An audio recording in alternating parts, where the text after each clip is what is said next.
Wabidi-lo-deo, hoo-deo, ah, leo, wabidi-lo, ayo-yo, do-lay, ah, ah.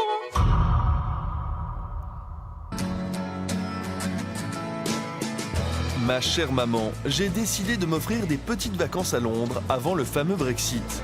Dans moins d'un mois, la Grande-Bretagne ne fera peut-être plus partie de l'Europe. Dans la capitale, de nombreux Anglais voudraient rester dans l'Union. Parmi eux, une jeune femme s'est inventé un personnage, Supergirl Europe. Comment as-tu inventé ce personnage? Parce que le Brexit, c'est un désastre. La Grande-Bretagne a besoin d'être sauvée. Qui peut venir à sa rescousse? Une super-héroïne, bien sûr. Madalena me propose de me rendre à une manifestation. Mais avant, elle me maquille aux couleurs de l'Europe. Même sa chienne doit se préparer. Ça signifie les animaux aiment l'Europe. C'est joli. Tiré par la chienne de Supergirl Europe, nous marchons jusqu'aux abords du palais de Westminster.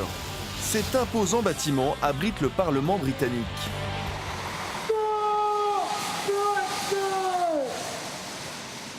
Vous venez chaque semaine, plusieurs fois. Est-ce que ça a changé quelque chose?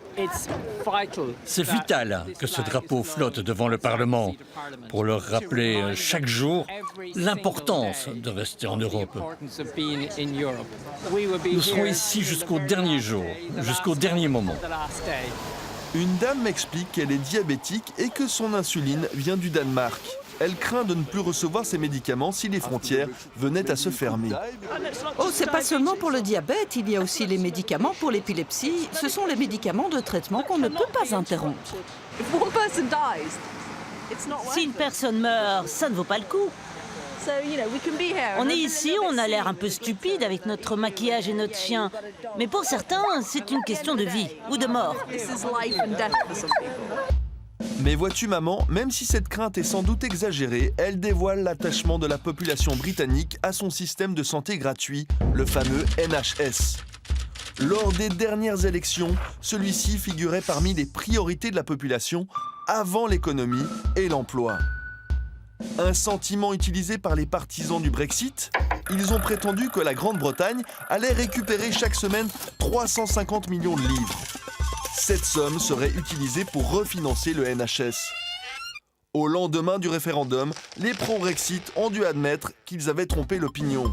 Non seulement le Royaume-Uni ne payait pas chaque semaine 350 millions de livres à l'Union, mais en plus l'économie ainsi réalisée ne pourrait pas être injectée dans le NHS.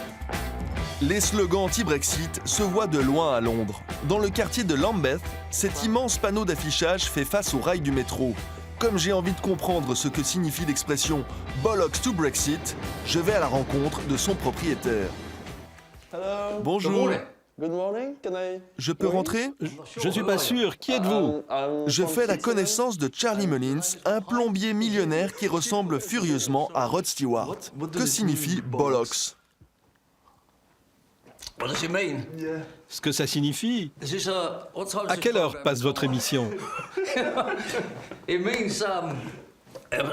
Ça signifie exactement ça. Brexit de mes couilles. On n'est pas content du Brexit. Alors on a mis un panneau géant sur le toit. 1 million de passagers de métro le voient chaque semaine. Chez Charlie, même la déco est anti-Brexit. Évidemment, tu comprends ce que ça signifie. Nous sommes dans la Brexmerde. Mais tu as envie d'ouvrir cette cuvette, n'est-ce pas? Je peux? Comme tu veux, c'est ton problème.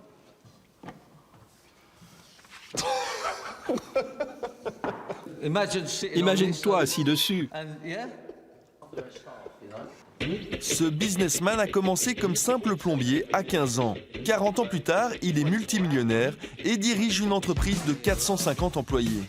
Beaucoup de ses clients partagent ses opinions anti-Brexit. Nous travaillons beaucoup plus depuis que nous avons mis ce grand panneau. C'est parce que 70% des propriétaires désirent rester en Europe.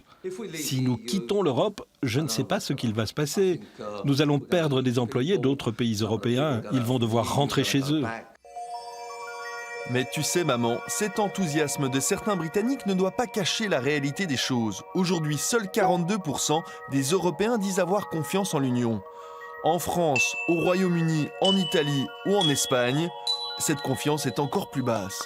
L'Europe absente de plusieurs grandes interrogations citoyennes, comme les marches pour le climat où ne figure aucun drapeau européen. Et cette autre grande protestation, celle des Gilets jaunes, elle est loin de se revendiquer de l'Europe actuelle. Pourtant, parfois l'Europe sert encore de recours. En Hongrie, les opposants au régime se revendiquent ouvertement de l'Union. Ils manifestent, drapeau européen en tête. De quoi mettre du baume au cœur des responsables de Bruxelles. Voilà maman, j'aurais visité Londres juste avant le Brexit. Comme personne n'arrive à prévoir la suite, je ne peux que souhaiter good luck aux Anglais. QC ton fils, Gilles.